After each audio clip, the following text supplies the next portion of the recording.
kapatid dating namimili or mamimili ngayong araw, bago po mag-weekend, mag-quick price check muna tayo sa presyo ng mga gulay. Kasama syempre si Laila na live ngayon sa Sierra Madre Market sa Mandaluyong. Laila, balita ko, taas baba raw ang bentahan nila ng gulay dyan. Totoo ba?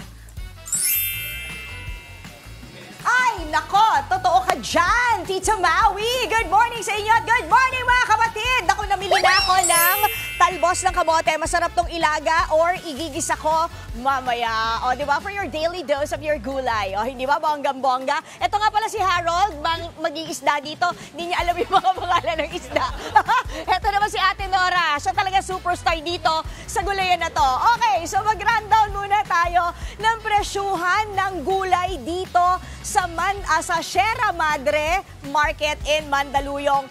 Medyo taas-baba, tama ka dyan. Ha? Sana nga hindi pa ikot-ikot, hindi ba? Pero hindi nga nagiging stable ang presyuhan ng mga gulay. At yung comparison natin na ibibigay nating mga presyo ay mula noong huling 2 linggo at yung ngayon. Okay, so magsimula tayo sa talong.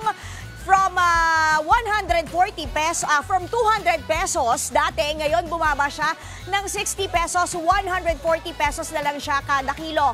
Ang ampalaya naman, ako hindi kayo magbibiniter dahil ang laki talaga ng binaba niya. From 260 pesos kada kilo, 140 pesos na lang siya kada kilo. At talaga naman parang lalabo ang mata natin dito kasi dati ang 1 kilo ng kalabasa, 80 pesos. Ngayon, ako parang nangliliit lalo yung mata ko, 100 pesos na siya kada kilo. At ang sayote naman, ganun din, 80 pesos kada kilo. Ngayon, 100 pesos siya kada kilo. Pagdating naman sa patola, doon na lang tayo sa gulay, wag sa tao, 100 pesos po yan kada kilo. Ngayon, 120 pesos kada kilo. Tumaas po yan by 20 pesos. At pagdating naman sa bell pepper, nako, 300 pesos yan noon.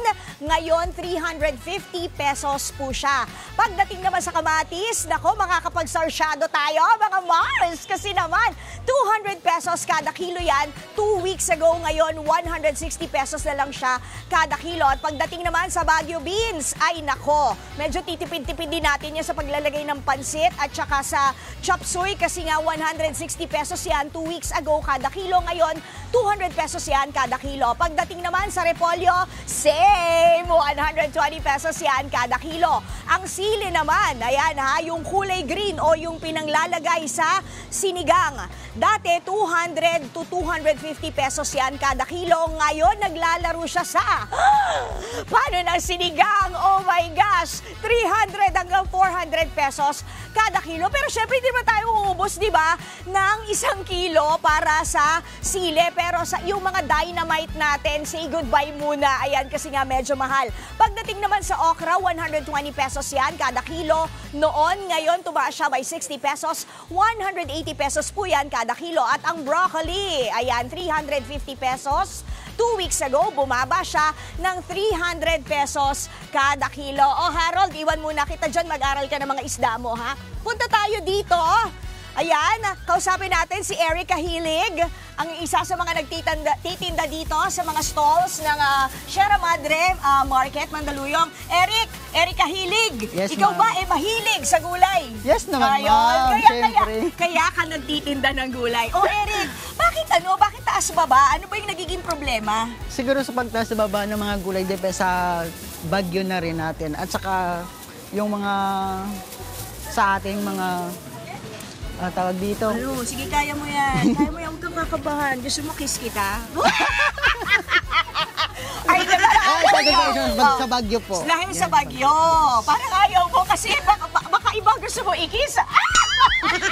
Kaya lang, Eric. So, conforme rin sa lugar kung saan ang gagaling. Yes, ma'am. Ayon. Paano yan? Meron pa tayong isang malaking bagyo na paparating, yung Uwan. Ano yung ine-expect ninyo?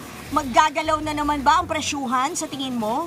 Siguro pag darating pa na bagyo, tataas yung mga gulay natin kasi wala nang aanihin yung mga tatanim eh. Ayun. Lahat ng mga gulay nakastock na yun sa bodega. Ayun, nasa cold storage yes, na. po. So anong payo mo sa kanila, sa mga mamimili? Bumili na sila ngayong weekend? Siguro kailangan na nilang mamili ng maaga at mag-stock sa kanilang bahay hanggang mura pa yung mga gulay. Ayan. So go na. Yan ang tip ni Eric, kahilig na mahilig sa gulay. Thank you so much, Thank you, ma'am. Eric. Sige, Maui, bago kayo balik sa studio, meron akong tanong sa'yo. Siyempre, weekend na ngayon eh. Dapat talaga may pabaon tayong joke, di ba? Ano ang gulay na mahilig sa kalendaryo? Ano? Eddie! Pechay! Okay. May tanong din ako. Wait, may nagko-coach sa akin. May tanong ako sa'yo. May tanong din. May tanong din. Ano? Anong sinabi ng Go! Pechay sa kalendaryo? Anong sinabi ng Pechay sa kalendaryo? Anes! Anong pechay na? Alam mo talaga, minsan, pag na-direct, balik nyo na lang po sa akin. Okay, Laila, maraming salamat. Pasensya ka na sa banter ngayon, ha? Tayo! Mga kapatid, Angela Lagunsad Castro po para sa komprehensibo at makabuluhang balitaan at talakayan. Mag-follow at subscribe na sa social media pages ng News 5.